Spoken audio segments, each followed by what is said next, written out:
गेल्या 9 महिन्यांपासून शिवाजी विद्यापीठाला पूर्णवेळ कुलगुरूंची प्रतीक्षा होती।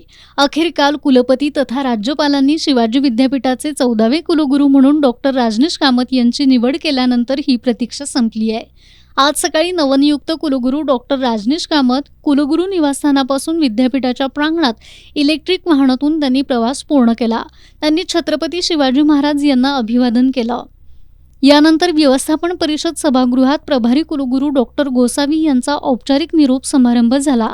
यावेळी प्रभारी कुलगुरू डॉक्टर गोसावी यांच्यासह विद्यापीठाच्या पहिल्या महिला प्रभारी कुलगुरू डॉक्टर ज्योती जाधव, विज्ञान आणि तंत्रज्ञान विद्याशाखेचे प्रभारी अधिष्ठाता डॉक्टर राजाराम गुरव, वाणिज्य आणि व्यवस्थापन विद्याशाखेच्या प्रभारी अधिष्ठाता डॉक्टर वर्षा मेंदरगी, मानव विज्ञान विद्याशाखेचे प्रभारी अधिष्ठाता डॉक्टर महादेव देशमुख आणि आंतरविद्याशाखा प्रभारी अधिष्ठाता डॉक्टर अजय साळी यांनाही निरोप देण्यात आला। यावेळी बोलताना प्रभारी कुलगुरू डॉक्टर ज्योती जाधव यांनी 7 महिन्यात बरंच काही शिकता आल्याचं सांगितलं। विद्यापीठाची पहिली महिला प्राध्यापक कुलगुरू होण्याचा मान मिळाल्याबद्दल कृतज्ञता व्यक्त करताना डॉक्टर जाधव भावुक झाल्या होत्या। डॉक्टर सुरेश गोसावी यांनी शिवाजी विद्यापीठ हे शिस्त पाळणारं विद्यापीठ असल्याचं सांगत छत्रपती शिवाजी महाराजांच्या नावाला सर्वजण जपतात असं सांगत महाराष्ट्रात सावित्रीबाई फुले पुणे विद्यापीठ आणि शिवाजी विद्यापीठ ही विद्यापीठं अग्रेसर असल्याचंही त्यांनी नमूद केलं। नूतन कुलगुरू डॉक्टर राजनीश कामत यांनी ज्या विद्यापीठात शिकलो, ज्या विद्यापीठात घडलो त्याच विद्यापीठात कुलगुरूपदी निवड होणं हे माझ्यासाठी अभिमानास्पद असल्याचं सांगितलं। मूळचा कोल्हापूरचा असल्यानं स्वगृही परतल्याचा आनंद झाल्याचं सांगत फुले शाहू आंबेडकर यांचे विचार घेऊन विद्यापीठातील प्रश्न सोडवणार असल्याचं त्यांनी सांगितलं। IQ, EQ, SQ, TQ, RQ याद्वारे विद्यापीठाला अधिक उंचीवरती पोहोचवण्याचा विश्वास त्यांनी व्यक्त केलाय।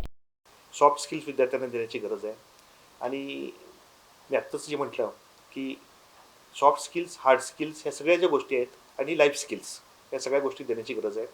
दुसरा एक माझा प्रयत्न राहील तो म्हणजे फक्त IQ इंटेलिजंट कोशंटवर विश्वास न ठेवता विद्यार्थ्यांच्यामध्ये emotional quotient EQ, social quotient SQ, team quotient TQ आणि सगळ्यात महत्त्वाचं म्हणजे रेझिलियन्स कोशंट, म्हणजे विद्यार्थी किती निगेटिव्हिटी पचवू शकतो आणि परत तो किती सातत्याने प्रयत्न करू शकतो। तर IQ पासून RQ पर्यंतचा जो प्रवास आहे, IQ, EQ, SQ, TQ, RQ हा प्रवास आपल्याला घडवायचा आहे आणि तो प्रवास घडवताना आपल्याला तो NEPच्या माध्यमातून घडवायचा आहे आणि त्या दृष्टीने आपल्याला सगळ्या ॲफिलिएटेड कॉलेजेस जे आहेत त्यांना पण सक्षम करायचं आहे।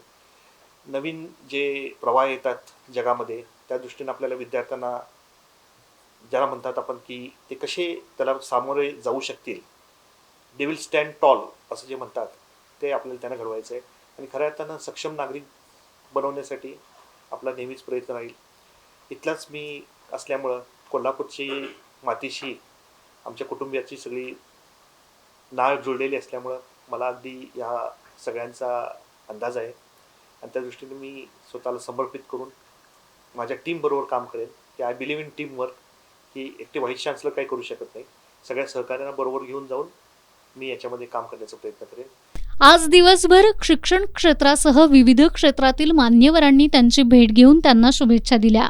यावेळी कुलसचिव डॉक्टर विलास शिंदे, परीक्षा आणि मूल्यमापन मंडळाचे संचालक डॉक्टर अजितसिंह जाधव, वित्त आणि लेखाधिकारी डॉक्टर सुहासिनी पाटील, व्यवस्थापन परिषद सदस्य सिद्धार्थ शिंदे, स्वागत परुळेकर यांच्यासह प्रशासकीय अधिकारी आणि कर्मचारी उपस्थित होते।